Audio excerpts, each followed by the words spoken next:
Shalom bien-aimés dans le Seigneur. Donc, nous vous remercions tous de vous être connectés pour qu'ensemble nous puissions partager la parole du Seigneur.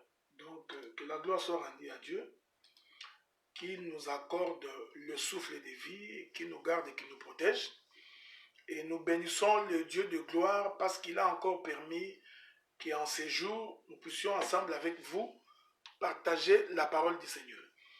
Et je suis certifié que le temps que nous passerons ensemble va être une bénédiction pour tout un chacun de nous. Je voudrais directement entrer dans le vif du sujet parce qu'il est possible que je puisse avoir à dire beaucoup de choses aujourd'hui. Il est aussi possible que nous puissions sonder beaucoup de profondeur aujourd'hui. Voyez-vous donc, voilà pourquoi ma prière est que le Dieu de grâce, le maître des temps et des circonstances, c'est lui qui nous donne le souffle de vie et qui permet à ce que nous soyons ensemble, qu'il puisse ouvrir l'intelligence de tout un chacun, qu'il puisse ouvrir la compréhension de tout un chacun, afin que ce que nous allons devoir partager puisse nous être utile dans la marche. Voyez-vous, frère? Donc, nous prêchons l'évangile afin de nous perfectionner. Donc, la sanctification est un processus. La sanctification est une marche. Donc, c'est une marche qui quitte l'Égypte vers Canaan. Donc, tous les parcours du désert, c'est la sanctification. Donc, tout pas que tu fais avec le Seigneur, toute frontière que tu franchis avec le Seigneur, toute étape que tu traverses avec le Seigneur, comprenez qu'en réalité, donc, tu es en train de te sanctifier. Vous permettez, il y a un frère qui a des difficultés pour me suivre. Donc, il est à Kinshasa, il a des difficultés pour me suivre. Donc, voyez-vous, donc c'est ce que je voudrais dire. Donc, nous disons que souffrez, hein, parce qu'il faut vraiment que je puisse lui envoyer cette page-là, parce que il a vraiment envie de pouvoir être connecté. Alors, ça devient difficile s'il n'est pas connecté. Vous permettez donc que je puisse le trouver et le faire entrer pour que, voilà, donc je l'ai trouvé, j'espère qu'il me trouvera, voilà, bon, j'espère qu'il va me trouver, donc voilà. Je disais donc, toute marche que nous faisons avec le Seigneur, donc, pendant que nous quittons l'Égypte et que nous sommes en train de marcher vers Canaan, c'est tout un processus. Et ce processus-là s'appelle la sanctification.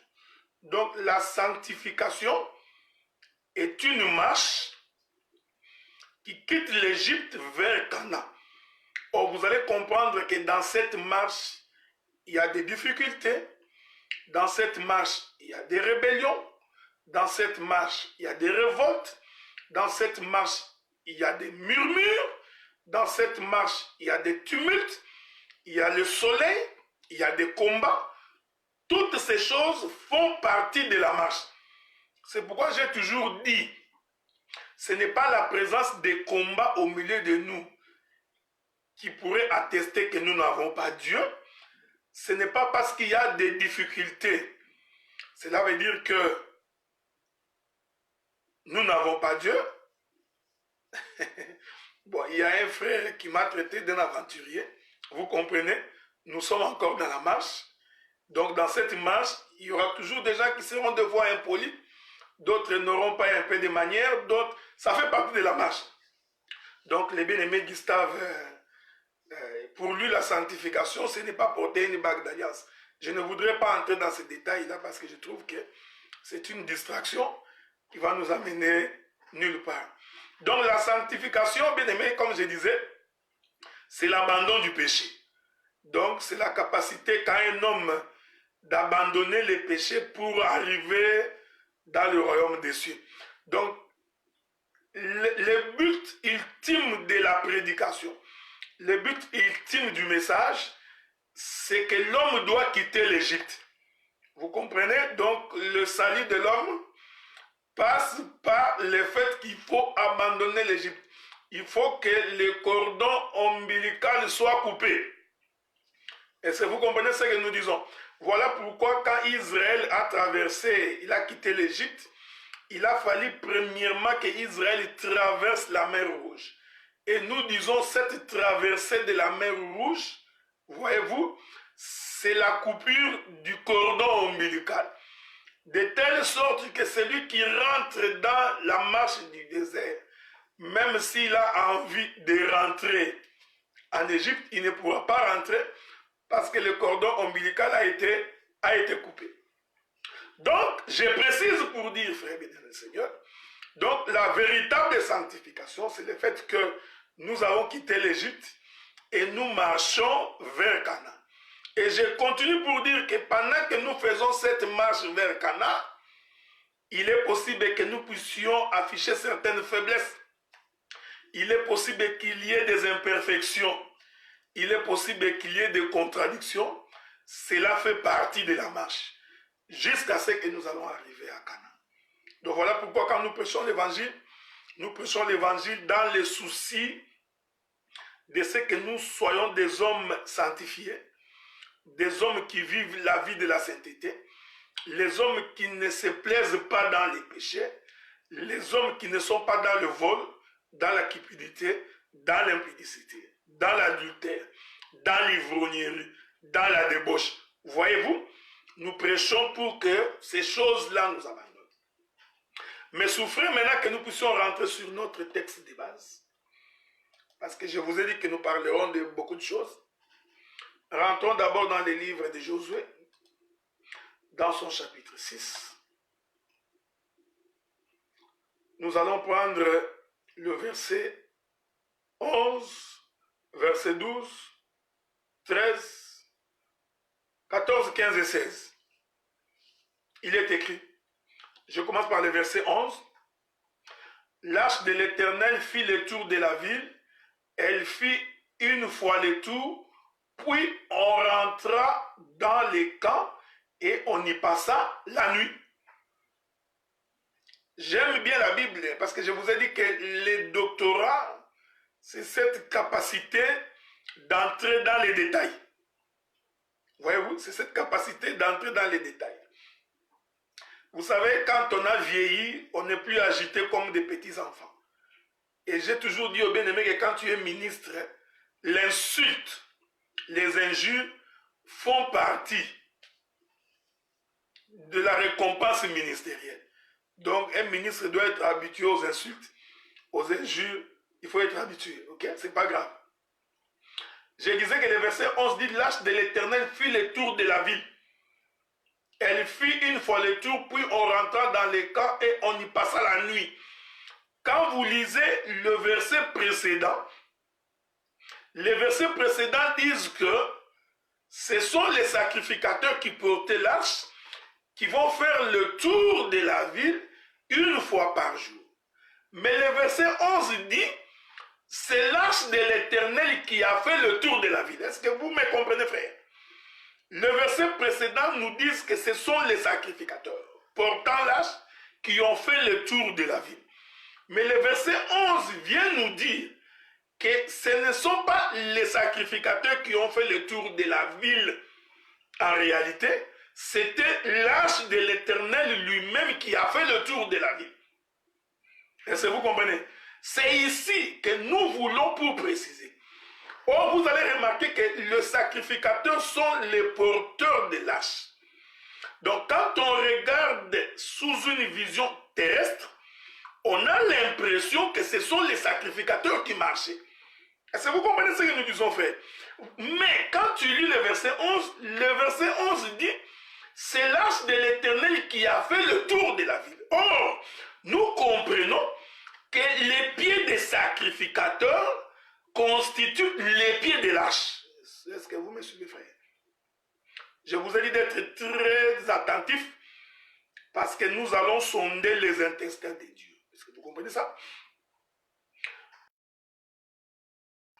Quand bien même que nous voyons le sacrificateur en train de marcher, en réalité, le sacrificateur ne sont que les pieds de l'arche. Parce que le sacrificateur a porté l'arche, dont nous comprenons que l'arche était dans les lieux élevés. C'est-à-dire lui-même, l'arche ne touchait pas la terre. Ce sont les pieds des sacrificateurs qui touchaient la terre. Donc, les sacrificateurs sont porteurs de l'arche. Ici, je précise, et l'arche et les sacrificateurs, en réalité, c'est une et une seule personne. Voilà pourquoi nous avons toujours dit qu'un prédicateur ne peut pas dire que c'est lui qui est en train d'enseigner le peuple. Un prédicateur ne peut pas dire que c'est lui qui porte Dieu. Ouais, vous frère.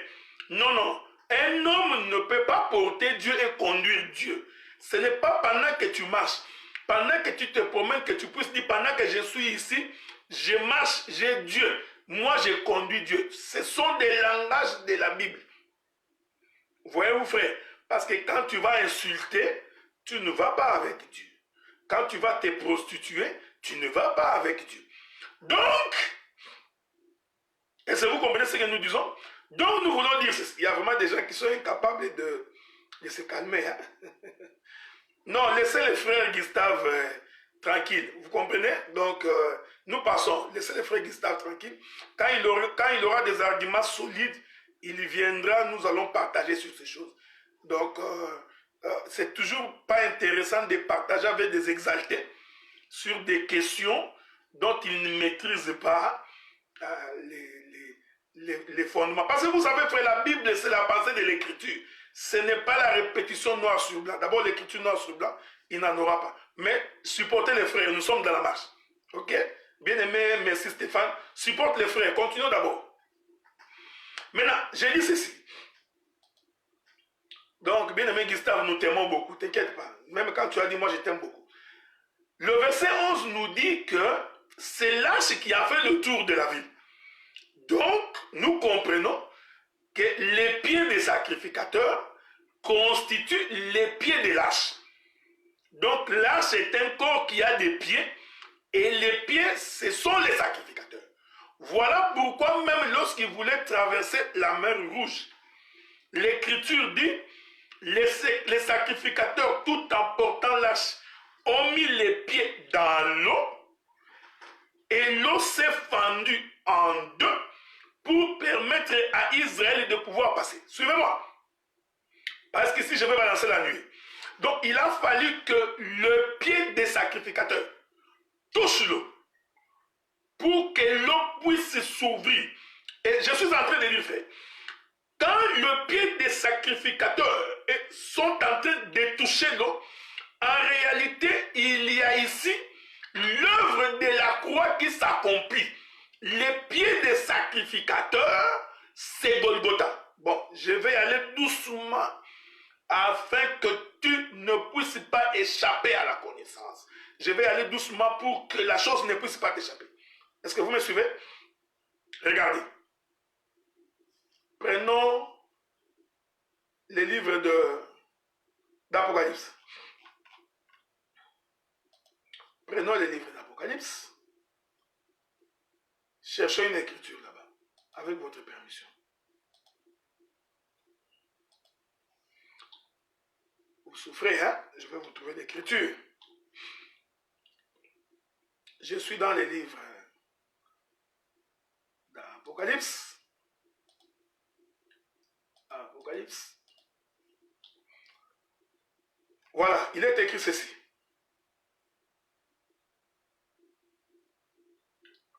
Je suis dans Apocalypse chapitre 2, verset 18. Il est dit, écrit à l'ange de l'église de Thyatire. Voici ce que dit le Fils de Dieu. Celui qui a les yeux comme une flamme de feu et dont les pieds sont semblables à des lérins ardents. Je répète l'écriture.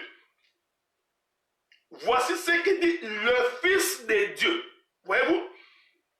Donc, ici, nous comprenons que Jean est en train de parler du Seigneur Jésus-Christ. Il dit que ce Fils de Dieu-là, parce que ici, je vais entrer dans beaucoup de détails, il a les yeux comme une flamme de feu et les pieds semblables à des lérins ardents. Or, l'airain ardent, c'est l'airain qui a été mis au feu. C'est-à-dire, c'est de l'airain brûlé. Est-ce que vous voyez ça? Or, le livre de Jean, dans son chapitre 2, il est écrit. Je vais vous trouver également cette écriture-là. Souffrez. Je rentre encore pour vous trouver ce que le bien-aimé Jean dit. Vous allez souffrir parce que je donnerai beaucoup de versets pour une meilleure compréhension. Jean chapitre 3, verset 14, il est écrit: comme Moïse éleva les serpents dans le désert, il faut de même que le Fils de l'homme soit élevé. Voyez-vous? Donc, le prophète Jean nous fait comprendre que de la même manière que Moïse a élevé le serpent dans le désert, il faut que le Fils de l'homme soit élevé. Le prophète Jean nous fait comprendre que le serpent typifie l'œuvre de la croix. Le serpent symbolise l'œuvre de la croix en ce qui concerne son élévation. Souffrez que j'ajoute une autre écriture. Voulez-vous que j'ajoute une autre écriture? Voulez-vous? Je vais courir très vite, ok? Nombre chapitre 21, le verset 9. Nombre chapitre 21, le verset 9. La Bible dit: Moïse fit un serpent d'airain et le plaça sur une perche, et quiconque avait été mordu par un serpent regardait le serpent d'airain et conservait la vie. Le prophète Jean dit de la même manière que Moïse éleva le serpent. Maintenant, comme la prédication est un mariage entre l'homme et la femme, parce que je vous informe que l'enseignement de la prédication est un mariage, nous sommes rentrés voir Moïse pour voir qu'est-ce que Moïse avait fait. L'Écriture nous dit: Moïse a élevé un serpent d'airain. Est-ce que vous comprenez? Donc nous comprenons que l'élévation du serpent d'airain typifie l'œuvre de la croix. Est-ce que vous me suivez attentivement? C'est pourquoi Jean dit de la même manière que Moïse éleva les serpents, et que quiconque regarderait au serpent que Moïse avait élevé gardera la vie. Or, le livre d'Apocalypse chapitre 2 verset 18, l'Écriture nous dit: les pieds des fils de Dieu étaient semblables à des lérins. Vous comprenez? Donc nous comprenons que les pieds de Jésus, c'est un serpent d'airain. Est-ce que vous me suivez attentivement? Or, l'œuvre de la croix s'est manifestée sur la terre. Je vais doucement, frère. Parce que je vous avais dit qu'aujourd'hui, nous apporterons une véritable connaissance de la parole. Est-ce que vous comprenez? Or, l'œuvre de la croix, c'est que le Seigneur doit mourir. Donc, nous comprenons que la venue de Jésus sur la terre, la marche de Jésus sur la terre, typifie ou symbolise l'œuvre de la croix. Symbolise le serpent qu'on a élevé. Or, le serpent qu'on a élevé était en airain. Est-ce que vous me saisissez, frère? Donc, maintenant vous allez comprendre que lorsque les sacrificateurs, je suis dans Josué chapitre 6, ont mis les pieds, non, dans Josué chapitre, je crois 2 ou 3, lorsque les sacrificateurs ont mis les pieds dans l'eau pour permettre à Israël de traverser, en réalité, le pied des sacrificateurs symbolisait l'œuvre de la croix.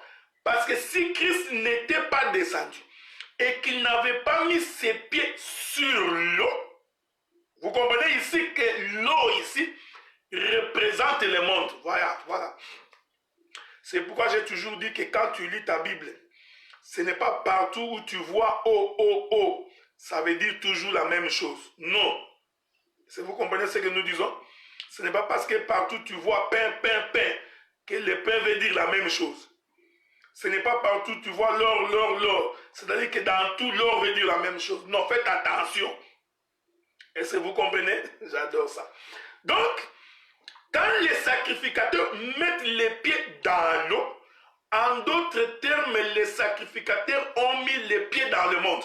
Or, les pieds ici des sacrificateurs, c'est le Fils de l'homme qui descend sur la terre. Est-ce que vous comprenez ce que nous disons? C'est Jésus qui descend sur la terre. Et quand il descend sur la terre, la tribu de l'airain, vous comprenez?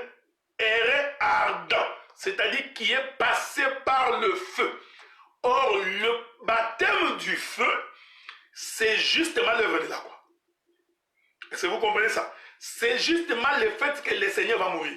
C'est pourquoi Moïse a donc élevé un serpent d'airain.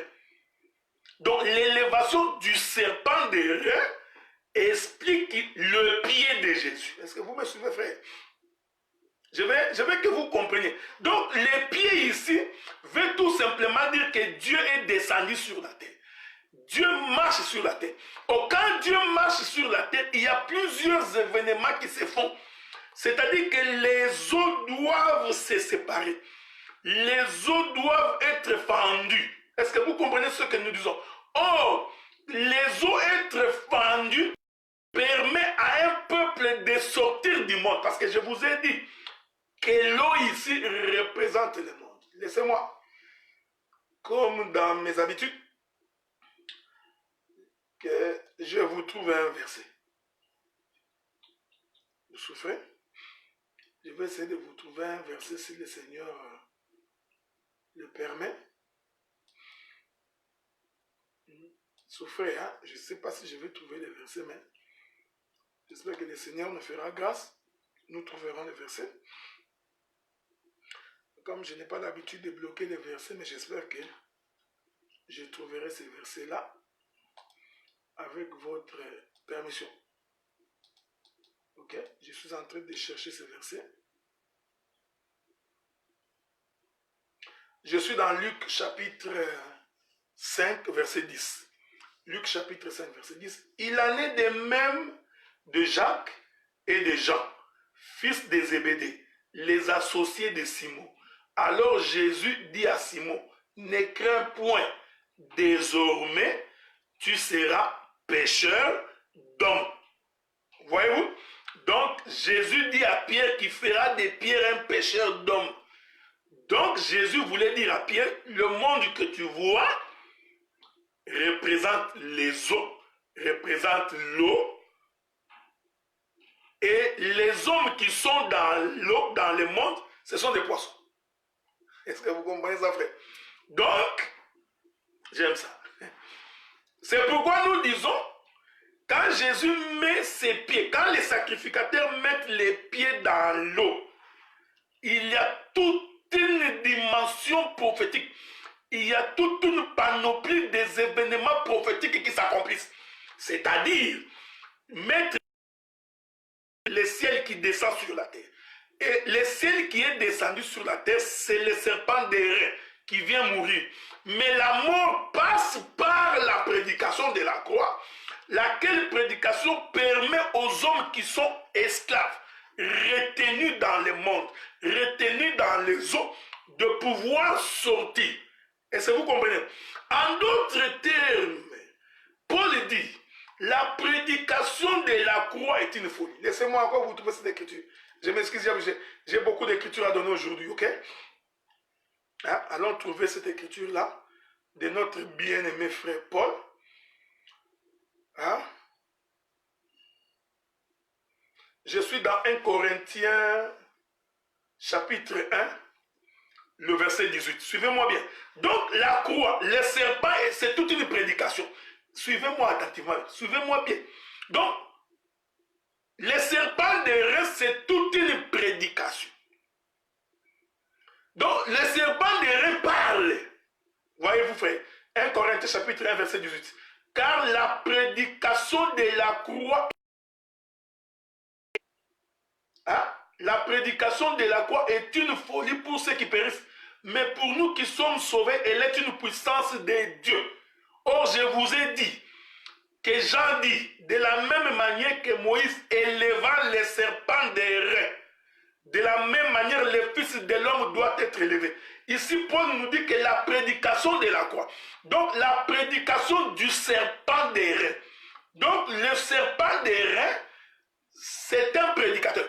C'est quelqu'un qui parle. Est-ce que vous me suivez?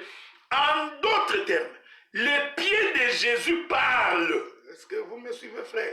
Donc, Jésus est descendu, les pieds, voyez-vous, les pieds des sacrificateurs parlent. Parce que les pieds, je vous ai démontré que c'est de l'airain, c'est l'œuvre de la croix. Donc, les pieds de Jésus, c'est une prédication de la croix. Verset 21. Non, verset 20. 1 Corinthiens chapitre 1er, verset 20. Où est le sage? Où est le scribe? Où est le disputeur de ce siècle? Dieu n'a-t-il pas convaincu de la folie, la sagesse du monde? Car puisque le monde avec sa sagesse n'a point connu Dieu dans sa sagesse, il a plu à Dieu de sauver les croyants par la folie de la prédication.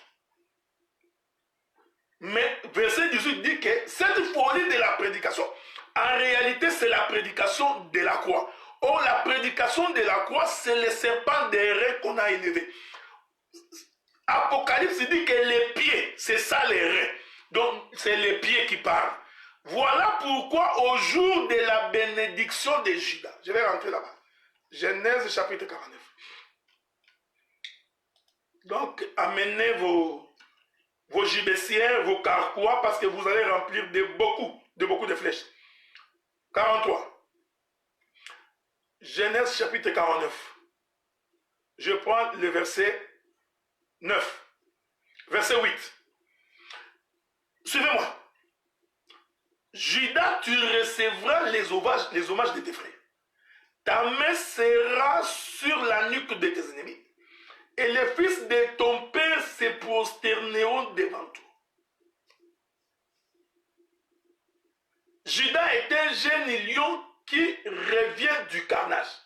Mon fils, il ploie les genoux, il se couche comme un lion, comme une lionne qui le fera lever. Écoutez, Judas est un lion qui revient du carnage. Ici, le prophète Jacob nous fait comprendre que Judas a fait un déplacement. Il est d'abord allé, ensuite il est revenu du carnage. Ce que j'aime avec Jacob ici, Jacob ne nous dit pas quand est-ce que Judas est allé. Voyez-vous? Mais il nous dit seulement quand est-ce que Judas revient. Oh, nous comprenons que quand Judas revient, c'est que Judas est d'abord parti. C'est ici, frère, le ministère. Oh, le départ de Judas, c'était le bâton dans la main de Moïse. Dieu pose la question à Moïse. Moïse dit, j'ai une verge. Voyez-vous? Il dit, jette-la par terre. Nous comprenons que quand Moïse était en train de jeter les bâtons par terre, c'était le départ de Judas. Est-ce que vous me suivez, frère? Suivez-moi bien.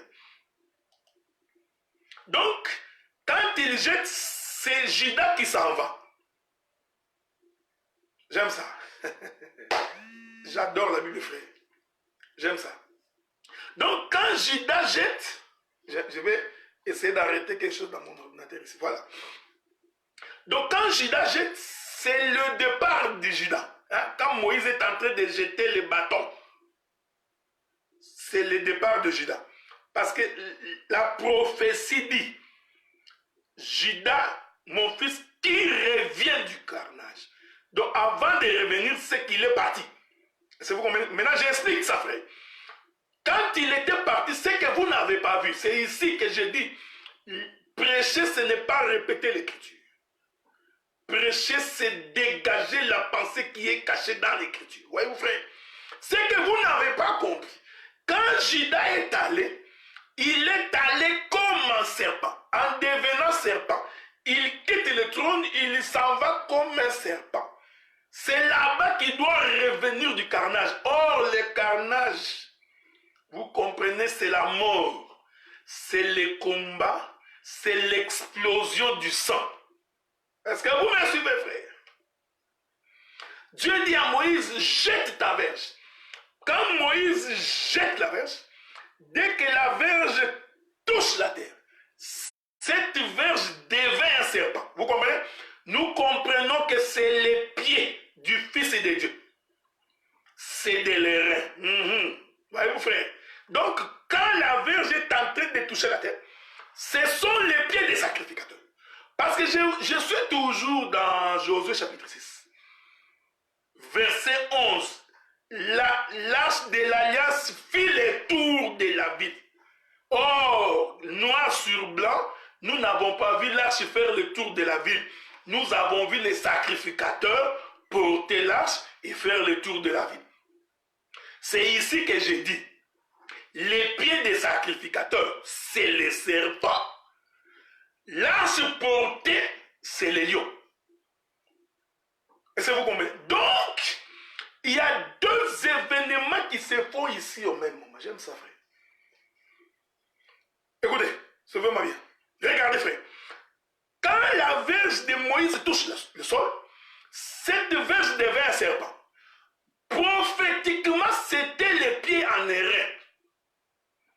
Maintenant, Dieu dit à Moïse, tiens-le par la queue et ramène-le. Donc, voyez-vous, donc Moïse a dû prendre ce serpent par la queue et il ramène. Quand le serpent est en train de revenir, il redevient un bâton dans les mains de Moïse. Voyez, Judas, mon fils, qui revient du carnage. Or, j'ai dit, qui toque, j'aime ça.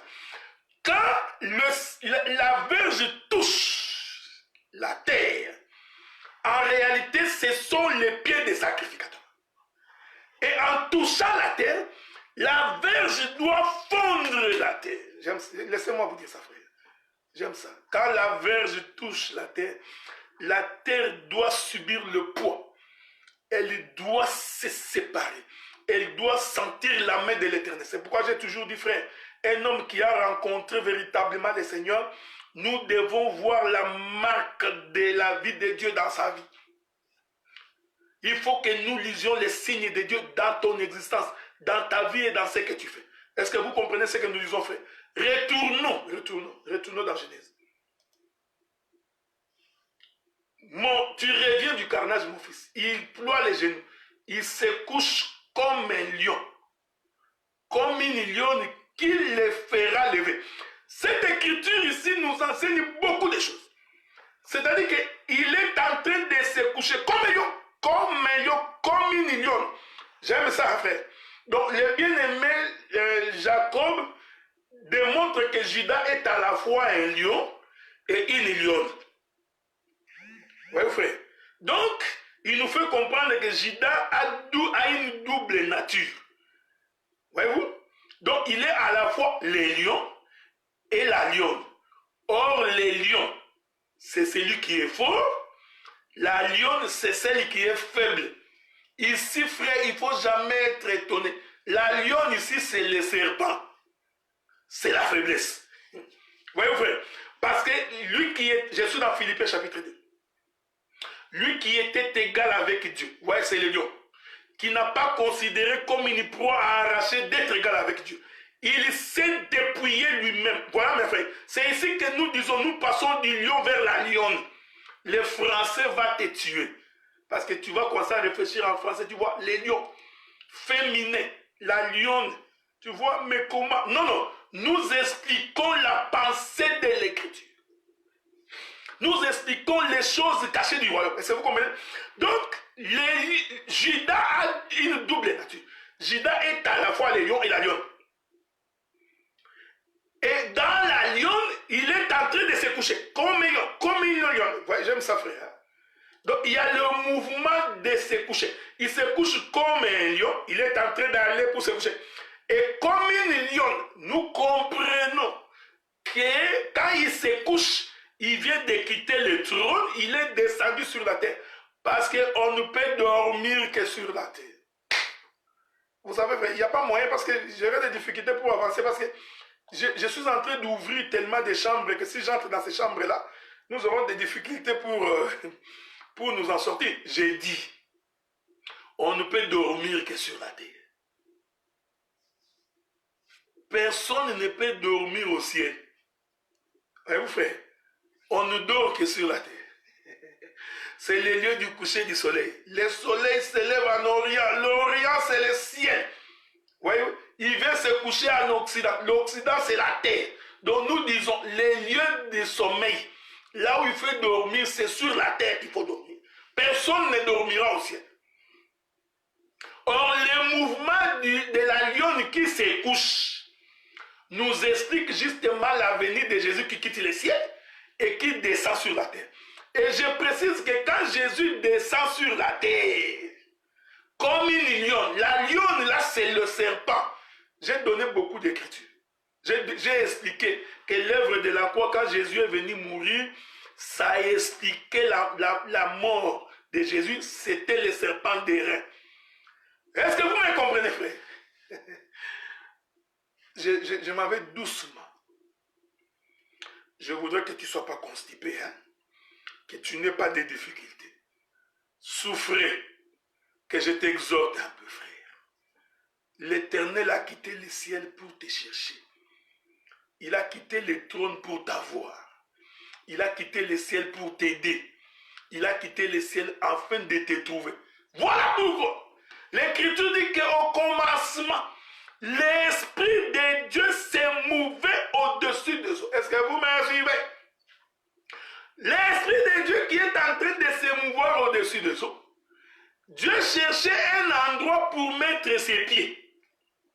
Est-ce que vous comprenez ça, frère? Donc, cet esprit qui était en train de se mouvoir au-dessus des eaux, j'ai dit c'est les lions. Mais les lions cherchaient où mettre ses pieds. C'est-à-dire, ils cherchaient où dormir, où mourir. C'est pourquoi j'ai toujours dit que la mort de Jésus a été annoncée avant même que l'homme ne pêche. Est-ce que vous comprenez ça? C'est pourquoi un jour on posa la question à Jésus.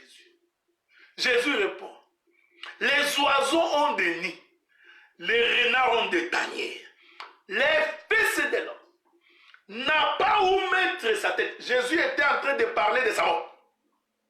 Donc il n'a pas un endroit pour mourir. Quand Jésus parle comme ça, en réalité c'est l'Esprit de Dieu qui est en train de se mouvoir au-dessus des eaux. Est-ce que vous me suivez, frère? Donc quand Jésus dit que le Fils de l'homme n'a pas un endroit pour mettre sa tête, Jésus voulait dire, je n'ai pas encore trouvé l'endroit où je vais dormir. C'est-à-dire que le temps de ma mort n'est pas encore arrivé. Prophétiquement, c'est Jésus qui parle là. C'est un esprit qui marche au-dessus des eaux. Parce que je vous ai fait comprendre que les eaux expliquent le monde ici. J'ai mis la balustrade pour que si tu tombes, que tu ne te brises pas la tête. Oui, frère. Parce que sans la balustrade, tu vas te briser la nuque. C'est pas bon, tu mourras. Voilà pourquoi la Bible dit, quand tu construiras une nouvelle maison, tu mettras la balustrade. Mais dans l'ancienne maison, il n'y avait pas de balustrade. Là-bas, si tu tombes, tu meurs. Voilà pourquoi beaucoup de gens qui lisent l'Ancien Testament, beaucoup de gens qui lisent l'Ancienne Alliance et qui veulent interpréter l'Ancienne Alliance noir sur blanc, comme écrit. Vous comprenez qu'ils sont dans l'ancienne maison qui n'a pas de balustrade. Ces gens-là tombent et ils meurent. Dieu soit loué parce que nous avons le ministère qui a la balustrade. Nous savons du moins que tu vas tomber. Ça, nous savons, frère. Je sais que tu vas tomber. C'est pourquoi on a mis la balustrade. Pour qu'en tombant, que ta tête ne puisse pas heurter le sol, sinon tu vas mourir. C'est pourquoi j'ai mis la balustrade pour dire que toute eau n'est pas parole, toute eau n'est pas le monde. J'ai mis la balustrade pour que tu ne tombes pas. Donc, l'Esprit de Dieu qui s'est mouvé au-dessus des eaux cherchait un endroit pour mettre ses pieds. Bon, frère, il y a tellement de choses à dire ici. Voilà pourquoi il marche. Et le troisième jour, il va dire que la terre puisse apparaître. Nous comprenons. J'aime ça. Quand Jésus dit que la terre puisse apparaître, que les secs apparaissent, en réalité, il venait de mettre ses pieds sur l'eau. Il y a ici tout un sacerdoce qui s'est accompli. L'œuvre de la croix s'est accomplie. Pourquoi? Parce que la terre ne peut pas sortir des eaux. S'il n'y a pas l'œuvre de la croix, personne ne peut sortir du monde. Parce que vous comprenez que la terre qui sort des eaux, c'est aussi toi et moi. C'est nous qui étions enfermés dans le monde des ténèbres. Nous qui étions esclaves du péché. Mais pour que nous sortions, il faut impérativement que Jésus puisse mourir et ressusciter. Donc, ici vous comprenez que le fait que la terre est en train de sortir des eaux, c'est-à-dire que les sacrificateurs avaient mis les pieds sur l'eau. En mettant les pieds sur l'eau, il a tracé une circonférence. Est-ce que je peux vous trouver une écriture? Souffrez, hein? Je ne sais pas si je vous trouverai une écriture là-dessus. Avec votre permission, je vais trouver une écriture. J'aime ça.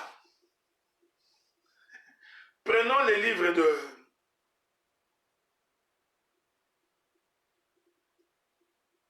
Proverbes chapitre 8. Proverbes chapitre 8, j'ai lu le verset 27. Proverbes 8, verset 27. Lorsqu'il disposa les cieux, j'étais là. Lorsqu'il traça un cercle à la surface de l'abîme. Frère, voyez-vous, frère? Ça, c'est les sages de Salomon qui parlent. Donc, les sages de Salomon, j'aime la Bible, frère.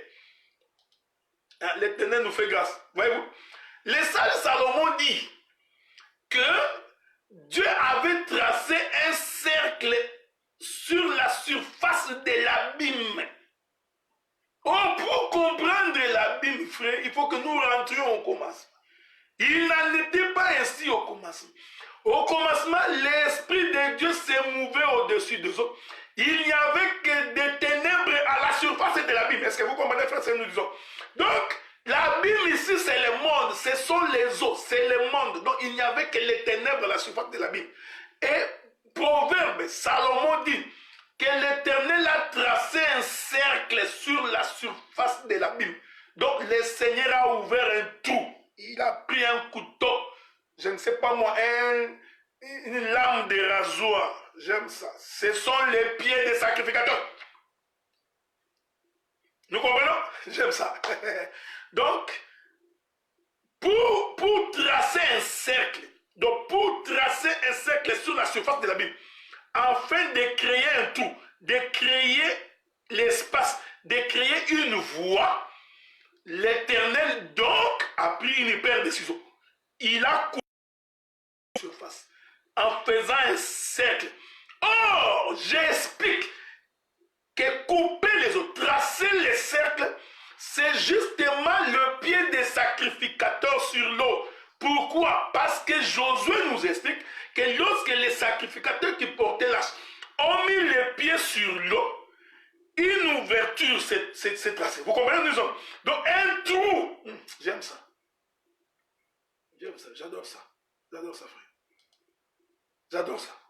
Donc, un trou, c'est ici que nous disons, hein, en respirant, que quand on n'a pas l'interprétation de l'écriture, quand on n'a pas l'explication de l'écriture, eh bien, tu ne prêches pas l'évangile. Donc, quand la Bible dit que l'Esprit de Dieu s'est mouvé au-dessus des eaux, et Dieu dit que les secs apparaissent, en réalité, Dieu avait tracé un cercle. Il a coupé les eaux. Est-ce que vous comprenez? Il déchira les eaux pour permettre à la terre qui était enfermée de sortir. Permettre à la terre qui était dedans de sortir à l'intérieur. Est-ce que vous comprenez ça, frère? Je n'ai pas fini. Pas fini. Je rentre d'abord. Ajoutons les livres de Job chapitre 26. Prenez le livre de Job chapitre 26, le verset 10. Il est écrit, il a tracé un cercle à la surface des eaux. C'est pourquoi je vous ai dit que le français va te tuer. Proverbe dit à la surface de l'abîme. Toi, tu vas aller fouiller le dictionnaire. L'abîme veut dire l'abîme. Certainement que tu trouveras une définition de l'abîme selon le dictionnaire. Qui va te dire c'est les profondeurs de la terre. Tu vois, ça c'est la définition des dictionnaires. C'est bien, ça t'enseigne. Mais Dieu, lui, il a sa manière d'expliquer les choses. Et comme je vous ai dit que la prédication, c'est un mariage entre l'homme et la femme. L'homme quittera son père et sa mère, s'attachera à sa femme. La femme aussi a quitté son père et sa mère. Ils se sont attachés pour devenir un seul corps. Donc, nous savons, le père et la mère de l'homme, c'est le ciel. Alors que le père et la mère de la femme, c'est la terre. J'aime ça. Donc, les deux vont s'assembler pour former un seul corps. Alors, je suis en train d'aller chercher la femme. Job chapitre 26, verset 10. Il a tracé un cercle à la surface des eaux. Donc, l'abîme, ce sont les eaux. Comme limite entre la lumière et les ténèbres. Je peux évangéliser, frère. Je peux faire de l'évangélisation. Laissez-moi faire ça. Bien aimé, quand Dieu fait un cercle à la surface de l'abîme, voici, le bien-aimé Job explique le pourquoi. Pourquoi Dieu est-il descendu sur la terre? Pourquoi Dieu est-il venu te racheter? Pourquoi Dieu est-il venu te faire sortir du monde? L'Écriture répond, pour tracer une limite entre la lumière et les ténèbres. La caractéristique principale d'un homme qui a cru au Seigneur, il doit être un fils de la lumière. C'est tout. Nous allons te reconnaître par le fruit. Ce n'est pas par la démarche. Ce n'est pas parce que tu portes le voile. Tu le fermes bien. Ce n'est pas parce que tu parles doucement ou tu marches lentement. Non. Ce n'est pas parce que tu es de nature calme. Non. La nature qui prouve que tu as connu le Seigneur, nous devons voir une limite entre la lumière et le ténèbre. Il n'y a pas autre chose, frère. Donc, tu peux nous faire des interprétations, nous expliquer les choses. Lorsque le fruit que tu manifestes témoigne que tu es encore fils des ténèbres, nous comprenons que Jésus n'a pas mis les pieds sur toi. Voilà pourquoi vous les reconnaîtrez par leurs fruits, frères. Ils sont impolis, arrogants, orgueilleux, insultants, malhonnêtes, impudiques, débauchés, les regards envieux, la haine, la jalousie. Ces gens-là, ils n'ont jamais connu Dieu. Donc, il veut que tout passe par lui. Donc, ce sont des caractéristiques qui nous permettent de comprendre que le cercle n'a pas été tracé. Est-ce que tout ça, c'est pour vous expliquer les pieds des sacrificateurs?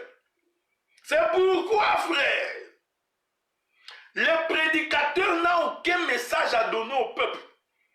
Parce que ce qu'il dit provient de l'âge.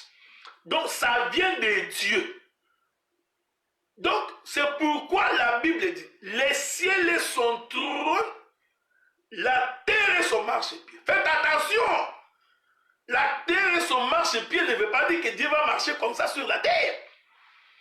La terre et son marchepied expliquent que c'est les lieux où les serpents d'airain doivent être élevés. C'est-à-dire, c'est là où Jésus vient visiter son peuple. C'est par les pieds que Jésus vient racheter son peuple. Est-ce que vous comprenez ça?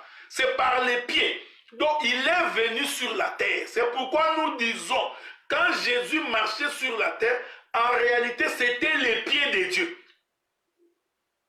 Donc, la terre étant les marchepieds de Dieu, veut dire c'est Jésus.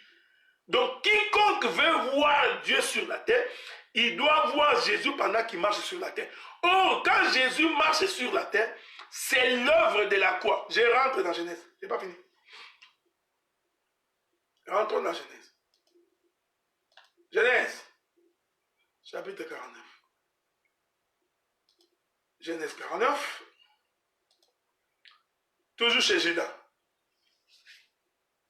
comme un lion, comme une lionne qui les fera lever. Là encore, il y a des mystères. Donc, on doit lever la lionne. C'est la résurrection. Beaucoup de choses à dire ici. C'est ce que j'appelle moi les qui revient du carnage. Mais avançons un tout petit peu. Le verset 10. Le sceptre ne s'éloignera point de Juda, ni les bâtons souverains d'entre ses pieds. Virgule. Je vais me limiter là. Donc, les bâtons du souverain chez Juda n'étaient pas dans sa bouche. Les bâtons du souverain chez Juda étaient entre ses pieds. Est-ce que vous lisez ce que j'ai répété moi ça? Genèse 49, verset 10. Le sceptre ne s'éloignera point de Juda. Le sceptre, c'est un bâton. C'est temps pour expliquer les bâtons. C'est la verge. C'est le bâton royal. Parce que je t'informe que Dieu a fait de Juda, a fait de Moïse roi en Israël. Il dit Moïse, tu es pour Israël le roi. Vous comprenez? Donc Moïse, c'était aussi Juda en Israël. Est-ce qu'il faut encore que je vous trouve ces versets-là, frère? Hein? Vous voyez comme nous risquons de perdre beaucoup de temps. Donc Moïse était un roi. Écoutez-moi bien, frère. Écoutez bien. Ce n'est pas pour rien que Dieu pose la question à Moïse, qu'est-ce que tu as entre tes mains? Parce que Moïse avait le bâton du commandement. C'est ce qu'on appelle le sceptre royal. C'est un bâton du commandement. C'est-à-dire que c'est par ce bâton qu'on va commander le peuple. Oh, le commandement, c'est la parole de Dieu. Est-ce que vous me suivez, frère? Hein? Le commandement, c'est la parole. Donc, le bâton que Moïse tenait entre les mains était l'image de la parole. C'était l'image du sceptre qui ne peut pas s'éloigner de Juda. Donc, le commandement, c'est la parole. Je ne sais pas. Bon, des fois, les gens ont... Je vais voir si je peux vous trouver cette écriture-là, hein, avec votre permission, si je peux trouver. Sinon, je reviendrai plus tard. Il y a tellement beaucoup d'écritures. Beaucoup. Je vais prendre une écriture au hasard. Je vais prendre une écriture au hasard, ok? Juste une ou deux écritures pour que nous puissions... Prenons Ecclésiaste chapitre 8, verset 5. Celui qui observe les commandements ne connaît point des choses mauvaises. Et le cœur du sage connaît le temps et le jugement. Hein? Prenons le livre de Matthieu. Matthieu chapitre 22, verset 36. Maître, quel est le plus grand commandement de la loi? Vous pouvez lire les textes. Donc vous allez voir que le commandement de Dieu, c'est sa parole. Or, le sceptre, je rentre dans là où je suis. Hein? Hein? J'aime ça. Or, il est écrit, Genèse 49, verset 10, le sceptre ne s'éloignera point de Juda. Donc, le bâton du commandement ne peut pas quitter Juda. Donc, le sceptre ici, c'est un bâton. Voyez-vous, c'est le bâton du commandement.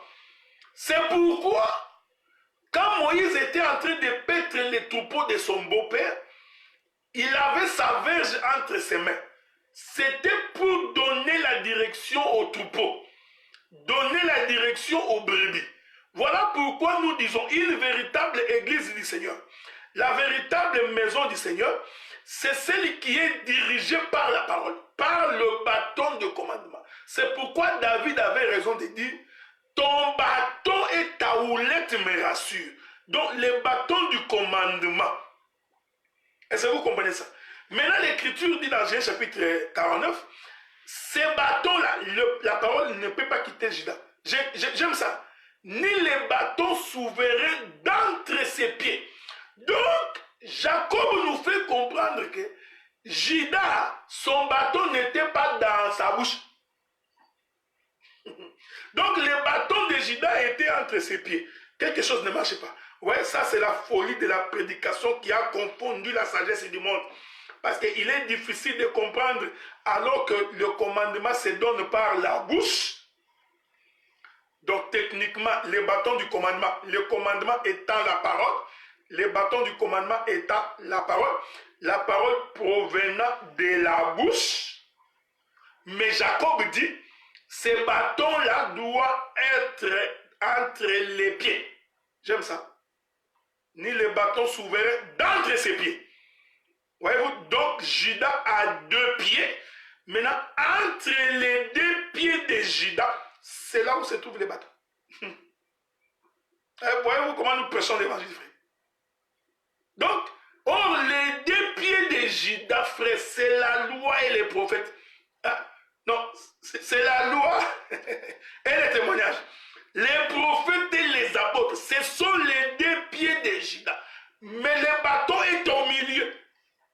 Donc, d'entre ses pieds, donc entre les pieds de Judas, donc nous comprenons que la bouche de Judas était dans les pieds. Donc, vous comprenez pourquoi je vous ai dit que les pieds des sacrificateurs devaient toucher l'eau. En réalité, les pieds des sacrificateurs qui touchent l'eau, frère, c'est toute une prédication. C'est-à-dire qu'on est en train de prêcher.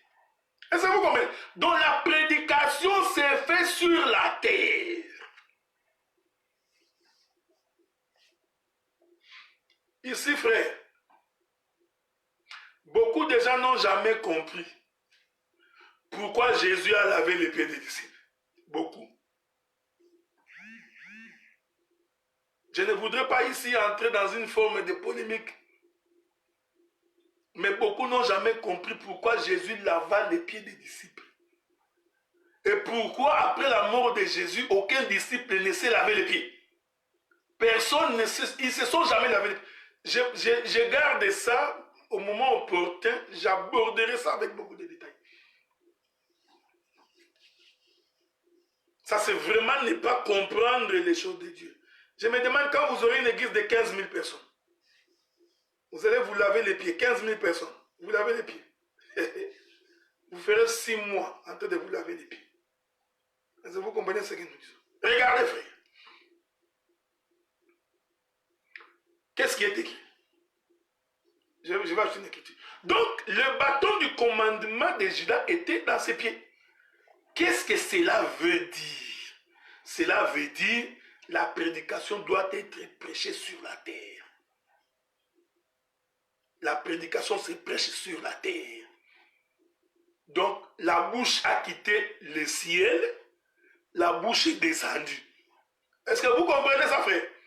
Donc, la bouche, parce que c'est par la bouche qu'on commande.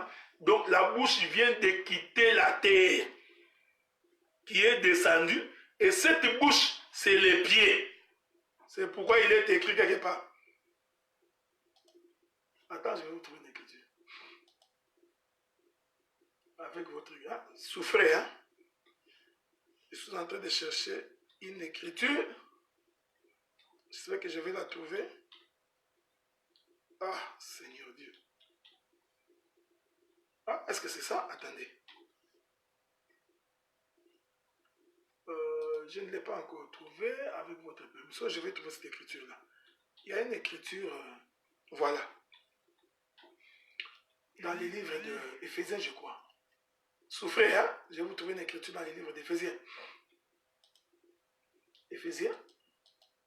Je crois que je ne finirai pas cet enseignement. Je risque d'être ici pendant longtemps. Hein? Je suis encore très loin de finir. Bon, prenons le livre de... Qu'est-ce qui est écrit? Voilà. Éphésiens... Non, prenons d'abord Galates chapitre 4, verset 18. Il est beau d'avoir du zèle pour ce qui est bien et en tout temps, et non pas seulement quand je suis présent parmi vous.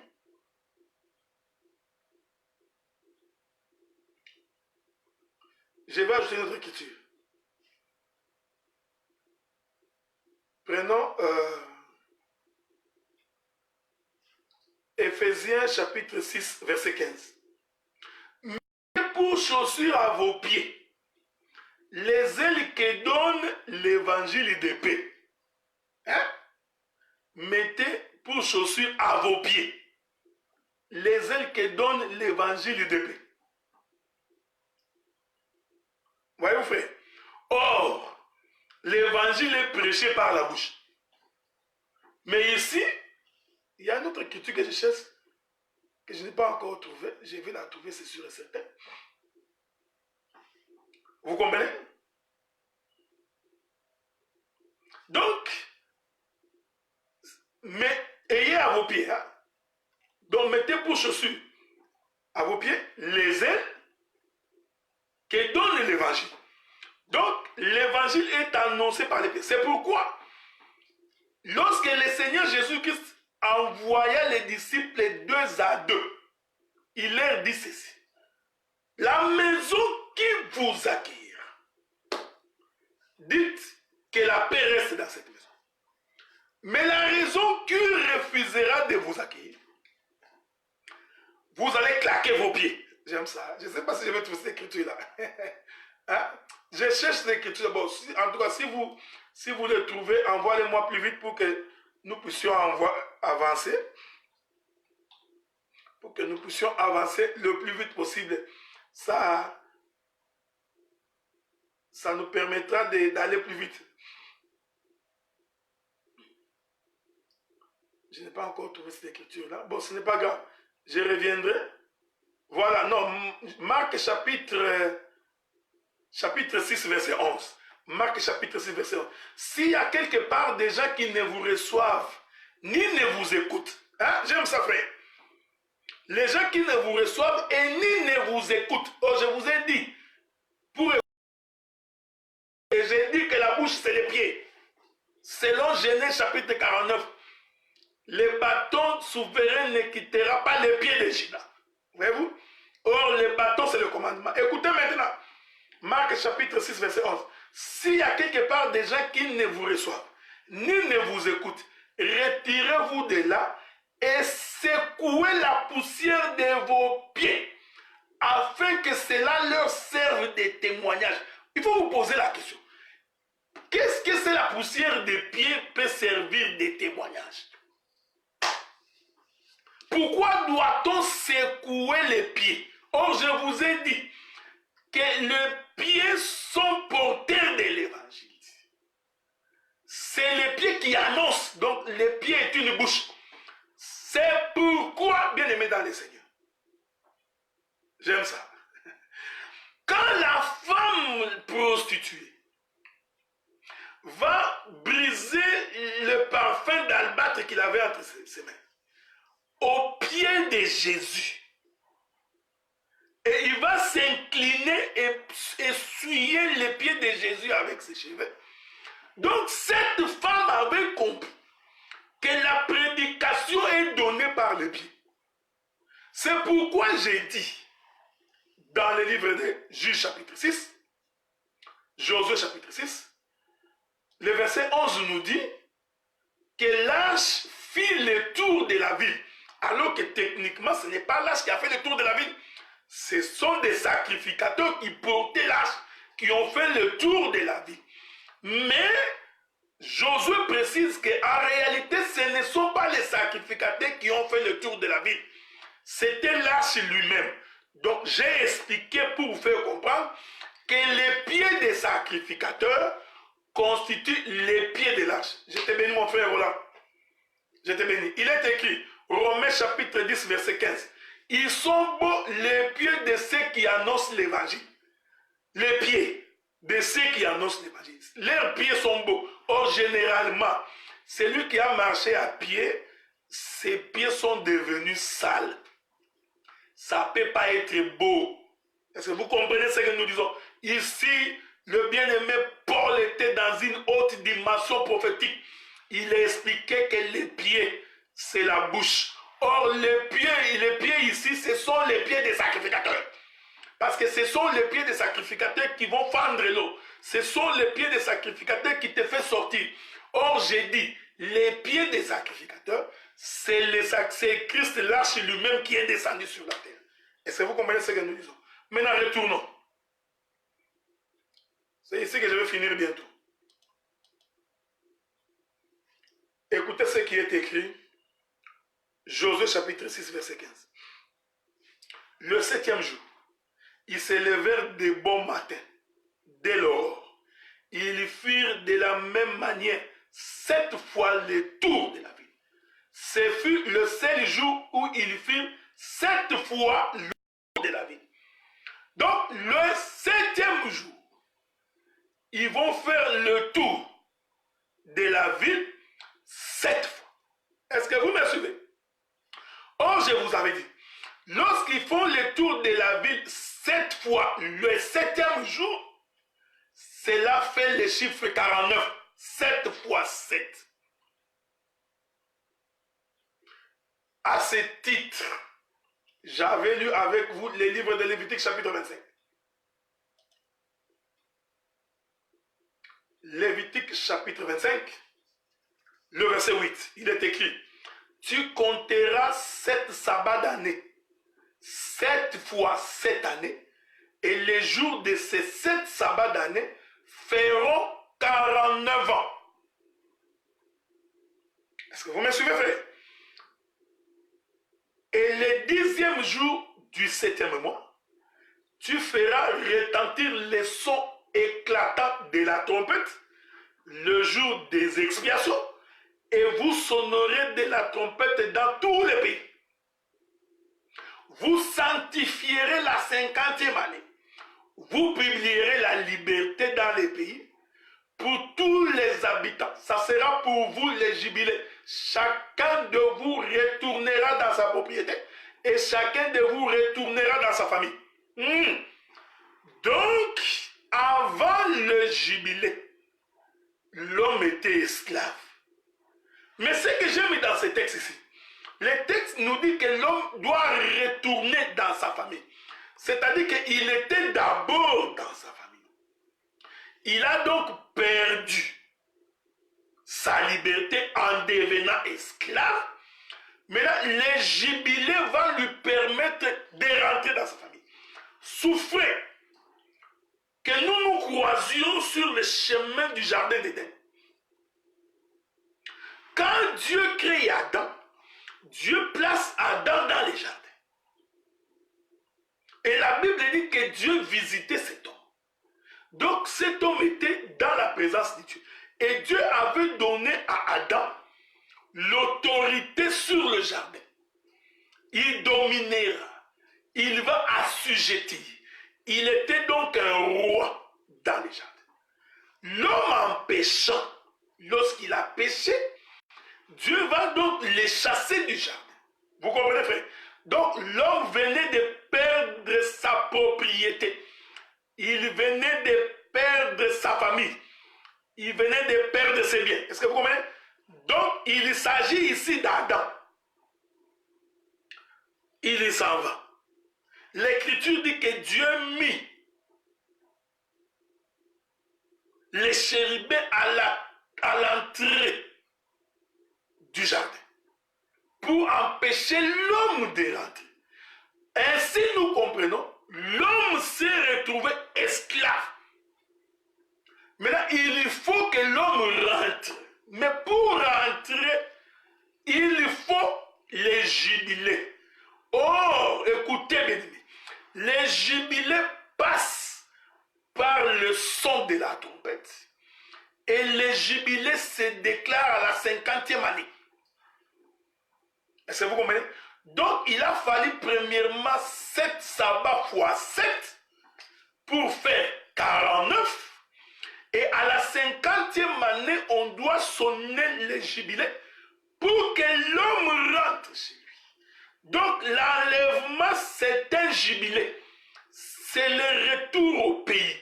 Mais ceci n'est possible que par 7 fois 7 fois. Pour faire 49, et à la 50e année, l'homme doit rentrer. J'aime ça. vous savez, le retour d'Adam dans le jardin, c'est l'enlèvement. Il quitte donc la terre, il rentre au ciel. Donc le jardin, c'est le ciel. Il doit rentrer. Voilà pourquoi à cette époque, quand nous avions expliqué que ne peut être sauvé que celui qui est descendu du ciel. Voyez-vous? Quand tu n'es pas descendu du ciel, tu ne peux pas être sauvé. Il faut que tu sois d'abord, que tu as d'abord été dans le jardin et que tu as perdu ta propriété pour que tu rentres chez toi. Donc celui qui n'est pas descendu du ciel, il ne peut pas rentrer au ciel. Est-ce que vous comprenez? Laissez-moi dire une chose ici, frère. Ce n'est pas toute la terre qui a formé. Ici, je suis en train de parler des fils des prophètes. Ce n'est pas toute la terre qui a formé Adam. La terre est sortie des eaux le troisième jour. Vous le savez, non?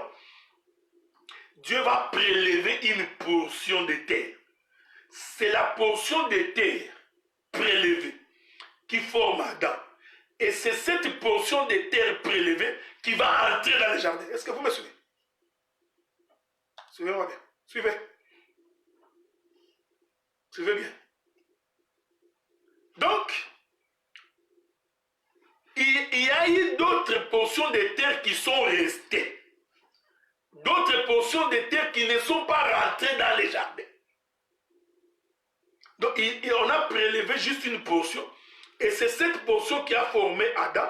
Et c'est cette portion qui rentre dans les jardins. Donc, nous avons des portions de terre qui ne sont pas rentrées dans les jardins. Je vais dire ça, frère. Nous avons des gens qui ne sont pas fils de Dieu. Ils sont des créatures de Dieu, sortis des eaux. Le troisième jour, nous allons voir la poussière. C'est une poussière. Or, la Bible dit que l'homme est poussière. Vous comprenez? Donc, c'est une poussière. Mais pour former Adam, l'homme selon son image, Dieu a prélevé une portion.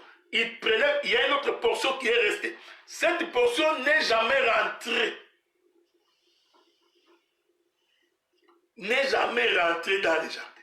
Voilà pourquoi, quand Dieu chasse Adam, j'ai tellement de choses à dire ici, frère. Donc, Adam venait de perdre sa protection. Il s'est retrouvé dehors au milieu des autres poussières. Ici, je parle comme un fils de prophète. Ne fais pas la logique, parce que la logique va te tuer. Hein? Parce que tu vois un logiciel cartésien, René Descartes, il va dire, oh mais Adam était dans le jardin, il était seul avec sa femme, et puis mais Dieu les chasse, mais qui sont ces gens qui étaient dehors? Tu vois, c'est ce que je t'ai dit. Tu réfléchis comme un logicien, c'est lui qui a fait la logique cartésienne. C'est pourquoi nous, dans notre folie de la prédication, nous confondons cette sagesse du monde. Donc, quand Adam sort, ça j'aime ça, ça te scandalise, j'aime que ça te scandalise, parce que c'est pourquoi nous disons que l'homme animal ne peut pas comprendre ces choses. Parce que c'est spirituellement qu'on en juge. Un homme animal, il va réfléchir. Il va dire, il y a eu d'autres poussières qui sont restées dehors. Tu n'as pas compris. Je t'informe qu'il y a des poussières qui sont restées dehors. Il y a des hommes qui sont restés dehors, qui ne sont pas entrés dans les jardins. Folie de la prédication. Est-ce que vous comprenez? Donc, Adam était dans le jardin, protégé par Dieu. Donc, nous comprenons, dehors, il y a eu des méchants. Voilà pourquoi dans ta vie, il y a des hommes qui en veulent à ta vie, qui te pourchassent, les gens qui ne t'aiment pas, qui te combattent. Voyez-vous, ce sont les poussières de terre qui sont restées en dehors du jardin. Tant que tu es dans le jardin, ils ne peuvent pas t'atteindre. Mais le jour où tu pêches, tu vas donc, Dieu va te chasser. Quand Dieu te chasse du jardin, tu deviens alors la proie de l'ennemi. Donc tous ces gens qui voulaient à ta vie, qui voulaient à tes enfants, qui en voulaient à ta famille, tu deviens donc la proie facile. Pourquoi? Parce que tu es sorti, tu es en dehors du jardin. Maintenant, tu deviens donc esclave parce que tu es en dehors. son plan merveilleux, il a prévu que pour que tu rentres dans les jardins, il faut la 50e année. Donc il faut les jubilés. Et j'ai dit que les jubilés, c'est de la trompette éclatante. Donc on doit crier fort pour te permettre de sortir et de rentrer chez toi. Est-ce que vous me comprenez? Est-ce que vous me comprenez? Regardez ça, regardez ça bien. Or, pour retourner, il faut la mort de l'agneau. Suivez-moi parce que je vais ici d'atterrir dans 6 minutes. Parce que je vais continuer le samedi prochain. Jésus, vous savez, ça vous le savez déjà. Si Jésus n'était pas mort et ressuscité, nous ne serons pas rentrés. Maintenant, je vais expliquer les jubilés dans la mort de Jésus. C'est ici que je vais m'asseoir. Pour expliquer que les tours de la ville qu'ils font 7 fois 7, c'est tout un temps. Il y a la mort de Jésus, il y a la résurrection de Jésus dans cette tour-là. Écoutez maintenant. L'écriture dit ceci. Je vais prendre 2 écritures. Jésus est mort le jour de la Pâque. Ça, vous le savez. L'écriture dit, après que Jésus soit mort, il est apparu aux disciples pendant 40 jours. C'est l'écriture que je cherche. Souffrez avec moi.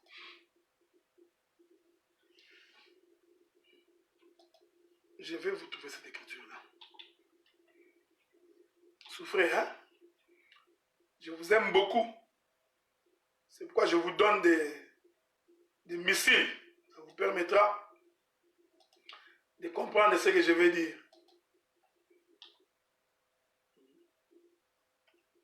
Prenons le livre de Actes des Apôtres. Voilà. Actes des Apôtres. Chapitre 1er,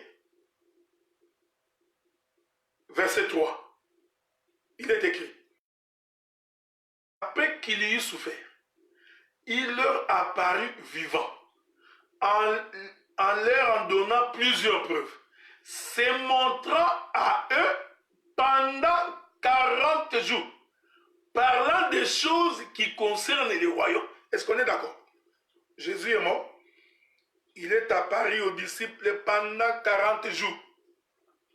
Vous comprenez que si je vais m'étendre ici aussi, je risque de m'étendre longtemps. Hein? Je vais m'étendre pendant, pour expliquer le chiffre 40, je risque de m'étendre aussi beaucoup. Je continue. Toujours avec les apôtres chapitre 1er. Hein? Je continue.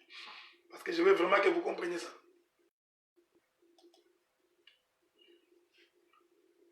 Comme verset 4. Comme il se trouvait avec eux, il est recommandé de ne pas s'éloigner de Jérusalem, mais d'attendre ce que le Père avait promis, que ce que je vous ai annoncé leur dit-il.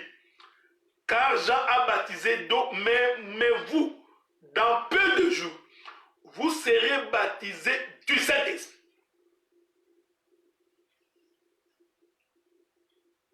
J'aime ça. Vous pouvez continuer la lecture. Hein? Verset 8. Vous recevrez une puissance, le Saint-Esprit survenant sur vous. Vous serez mes témoins à Jérusalem, dans toute la Judée, dans la Samarie, jusqu'aux extrémités de la terre. Courons. Je vais courir. Actes des Apôtres, chapitre 2, hein, je crois. Actes des Apôtres, chapitre 2. Premier verset. Le jour de la Pentecôte, ils étaient tous ensemble dans le même lieu. Tout à coup, il y vint du ciel un bruit comme celui d'un vent impétueux, et il remplit toute la maison où ils étaient assis. Descendez comme vous voulez jusqu'en bas. Je voudrais aller prendre un dernier verset pour que nous puissions continuer. Ça va nous permettre d'avancer. Prenons le verset 31. C'est la résurrection de Christ qu'il a prévu annoncer en disant qu'il ne serait pas abandonné dans les séjours des morts et que sa chair ne verrait pas la corruption. C'est ce Jésus que Dieu a ressuscité. Nous en sommes tous témoins. Cette lecture était importante parce que si je n'avais pas cette lecture, tu n'allais pas comprendre. Jésus apparaît aux disciples pendant 40 jours après sa résurrection. Nous comprenons que Jésus a été crucifié au temps de la Pâque. Hein? Jésus, notre Pâque, a été immolé. Donc Jésus, la Pâque, de la mort de Jésus, il ressuscite. Il apparaît aux disciples pendant 40 jours. L'Écriture dit qu'au jour de la Pentecôte, quel est le jour de la Pentecôte? C'est le jour où les disciples ont reçu le Saint-Esprit. Maintenant, quand tu lis les textes dans Actes des Apôtres chapitre 2, tu vas constater que le Saint-Esprit est descendu sur les apôtres à la même période que Israël fêtait la fête des semaines. Parce que la Bible dit que les Juifs étaient venus à Jérusalem. Hein? J'aime ça. Je vais trouver cette écriture-là. Hein? Allons lire ça. Or, Actes des Apôtres chapitre 2 verset 5. Or, il y avait en ces jours à Jérusalem des Juifs, hommes pieux, de toutes les nations qui sont sous le ciel. Au bruit qui eut lieu, la multitude accourut. Elle fut confondue parce que chacun entendait parler sa propre langue. Donc, les jours où les disciples recevoir le Saint-Esprit va être le même jour où Israël est en train de fêter son cinquantenaire. Est-ce que vous comprenez? C'est-à-dire que depuis que Jésus est mort et qu'il est apparu aux disciples pendant 40 jours, il est monté. 10 jours après, le Saint-Esprit est descendu. Donc, de la résurrection de Jésus jusqu'au jour où ils vont recevoir le Saint-Esprit, c'est-à-dire jusqu'au jour de la Pentecôte, ça va faire exactement 50 jours. Donc, les cinquantenaires, c'est le Saint-Esprit dans l'homme. Est-ce que vous me suivez, frère? Je voudrais lire une écriture dans les livres de Lévitique. Lévitique, chapitre 23.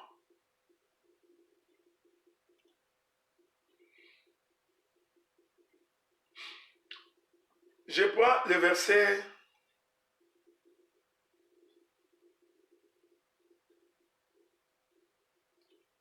Voilà, verset 15. Lévitique chapitre 23, verset 15. Depuis le lendemain du sabbat, du jour où vous apporterez la gerbe pour être agitée d'un côté et d'autre côté, vous compterez 7 semaines entières. Voyez-vous, frère? Donc, le lendemain du sabbat, du jour où vous apporterez la gerbe pour être agitée. Ici, je n'ai pas beaucoup de temps. Parce que la gerbe agitée, c'est la résurrection de Christ. Suivez-moi attentivement, frère. La gerbe qu'on agitait, parce que l'Écriture disait, lorsque vous ferez votre récolte, vous apporterez votre gerbe auprès du sacrificateur, qui va faire agiter la gerbe des deux côtés. Voyez-vous? Maintenant, Lévitique explique ces choses. Parce que je vous ai dit, pour expliquer les chiffres 50, il faut partir de la résurrection de Jésus. C'est ça le jubilé. Donc, depuis le lendemain du sabbat, du jour où vous apporterez la gerbe pour être agité d'un côté et d'autre côté. Donc, on prenait la gerbe, on l'agitait de gauche et de droite.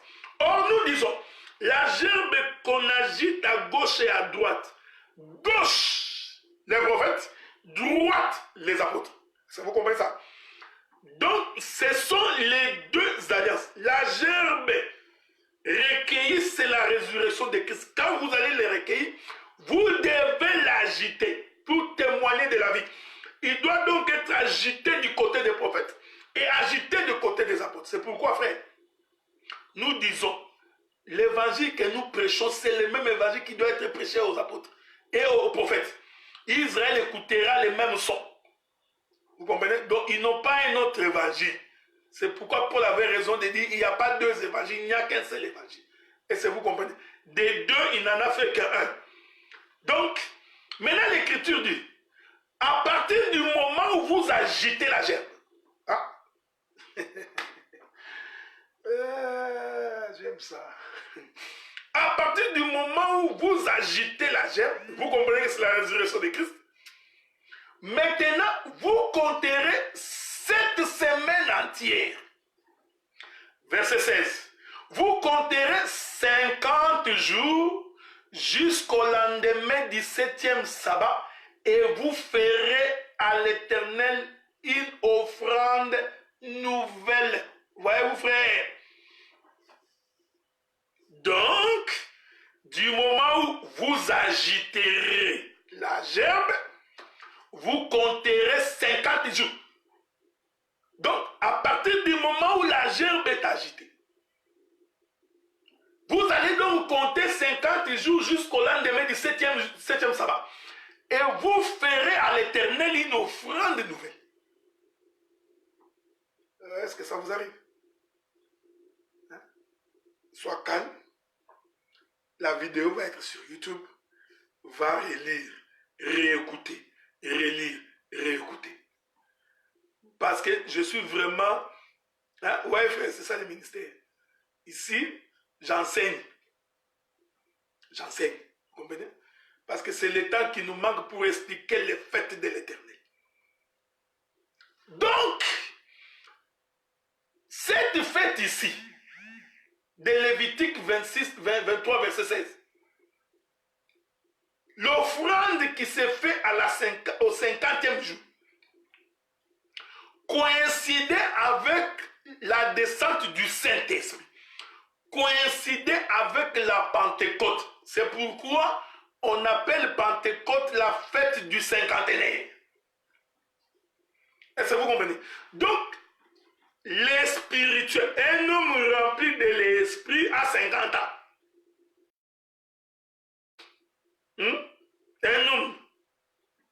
Un homme libre, voilà. Parce qu'un homme rempli de l'esprit, c'est un homme qui est affranchi du péché, qui sort de ses côtes. Vous savez, j'ai compris pourquoi Paul avait dit, des fois c'est par des soupirs inexprimables. Il y a des choses que mon langage est faible pour expliquer. Heureusement que c'est spirituellement qu'on en juge. Mais je sais que vous comprenez. Donc, la chair reçoit l'habitation de l'esprit. Donc, l'homme cesse d'être charnel.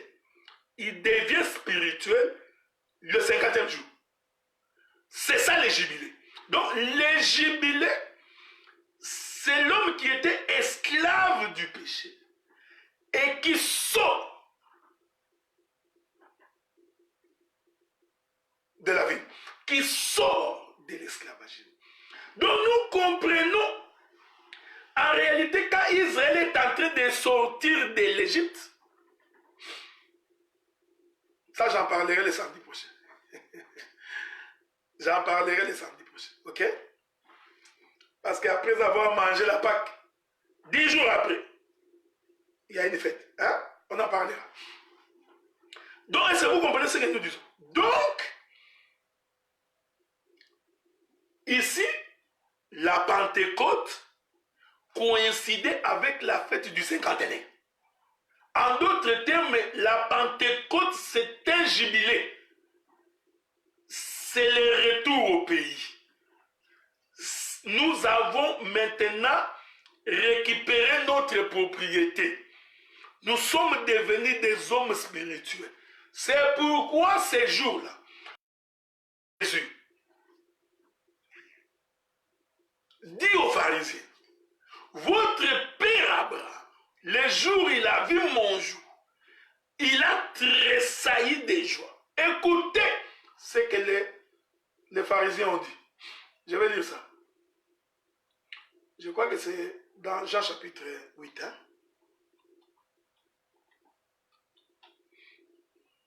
C'est Jean chapitre 8. Je vais vous trouver ça, frère. Vous trouvez ça? Jean chapitre 8. Voilà. Les Juifs lui disent, Jean chapitre 8, verset 57. Les Juifs lui disent, tu n'as pas encore 50 ans. Et les Juifs voulaient dire, pour que tu vois Abraham, il faut que tu aies 50 ans. Donc un homme qui n'a pas 50 ans, il ne peut pas voir Abraham. Or, Abraham a vécu il y a longtemps avant Jésus. Donc, les disciples ont compris que cet homme veut nous dire qu'il est spirituel.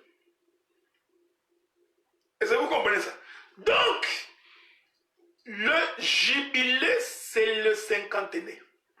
Voilà pourquoi les 7e jours ont fait le tour 7 fois pour atteindre le chiffre 49. La 49e année. Dès que vous terminez la 49e année, vous devez entrer dans le jubilé. Or, les 7 fois 7, c'est l'œuvre de la cour.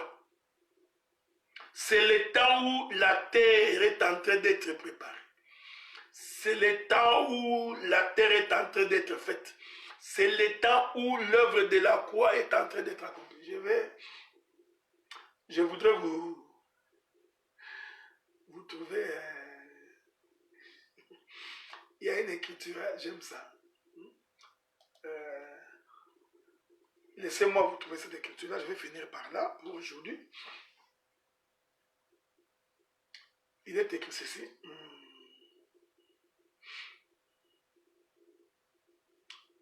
Regardez. La Bible dit ceci. Je suis dans les livres de Matthieu, chapitre 18. C'est là qu'on va finir.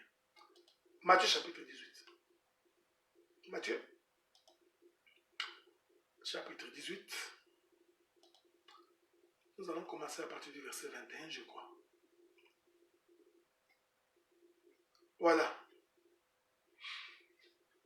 La Bible dit ceci. Matthieu, chapitre 18, verset 21. Alors Pierre s'approcha de lui. J'ai parlé pendant longtemps. Ouf, on va finir bientôt. Alors Pierre s'approcha de lui et dit, Seigneur, combien de fois pardonnerai-je à mon frère lorsqu'il péchera contre moi? Serait-ce jusqu'à 7 fois? Donc, Pierre fait comprendre à Jésus que son frère peut pécher contre lui 7 fois pour que lui aussi puisse le pardonner 7 fois. Donc, après 7 fois, le pardon doit être donné. Jésus lui dit, je ne te dis pas jusqu'à 7 fois, mais jusqu'à 70 fois 7 fois. 70 fois, 7 fois, ça fait 490. Comme disent les Belges, 490. Tout est mystère ici autour du chiffre 49. Hein? Mais je vais expliquer les 490, ne vous en faites pas. J'ai expliqué ça dans Jérémie. Calmement. Jésus finit. C'est pourquoi le royaume des cieux semblait à un roi qui voulait faire rendre compte à ses serviteurs. Oui, vous voyez. Donc, le jubilé, la prise de Jéricho, c'est toute l'œuvre de la croix. Pour que tu sois sauvé, le Seigneur a accepté d'abord de descendre. Ensuite, il faut 49 ans pour qu'à la 50e année, qu'on sonne les jubilés. Or, les jubilés, j'ai expliqué, c'est la Pentecôte, c'est recevoir le Saint-Esprit. En d'autres termes, personne ne peut rentrer dans son pays. Personne ne peut rentrer dans sa famille sans le Saint-Esprit. Sans le Saint-Esprit, tu ne peux pas participer à l'enlèvement. Sans le Saint-Esprit, tu ne peux pas rentrer à Jéricho. Est-ce que vous comprenez ce que nous disons? Donc, le Saint-Esprit, qui est le chiffre du vieillard, hein, donc qui est le chiffre de celui qui a 50 ans.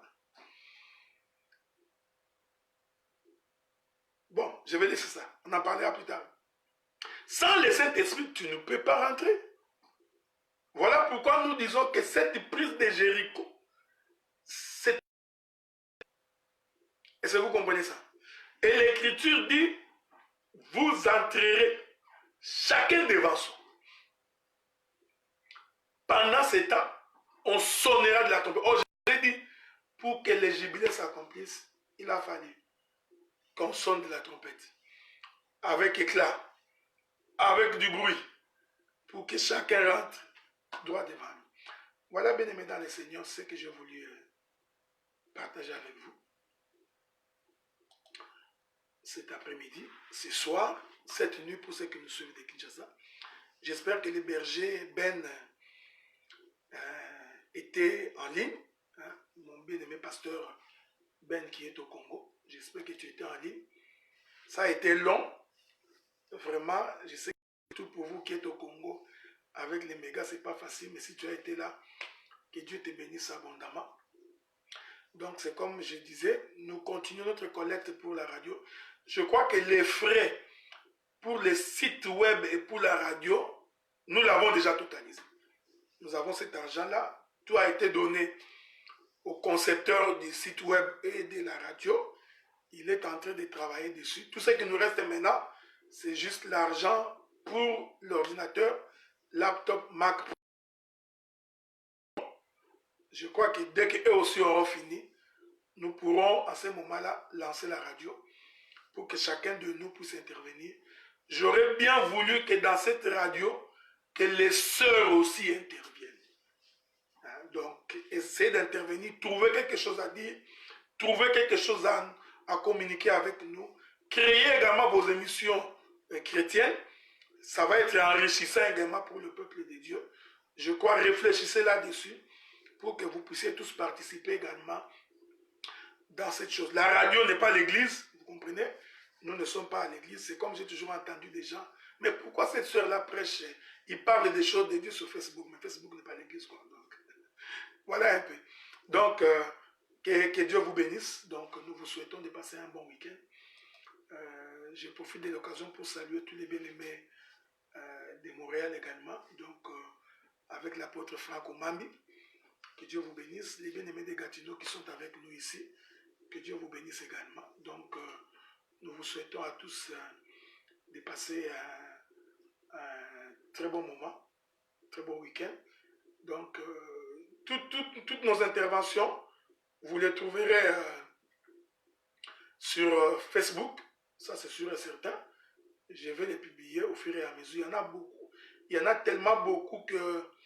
Hein, donc, des fois, on s'est dit, bon, par où faudrait-il commencer?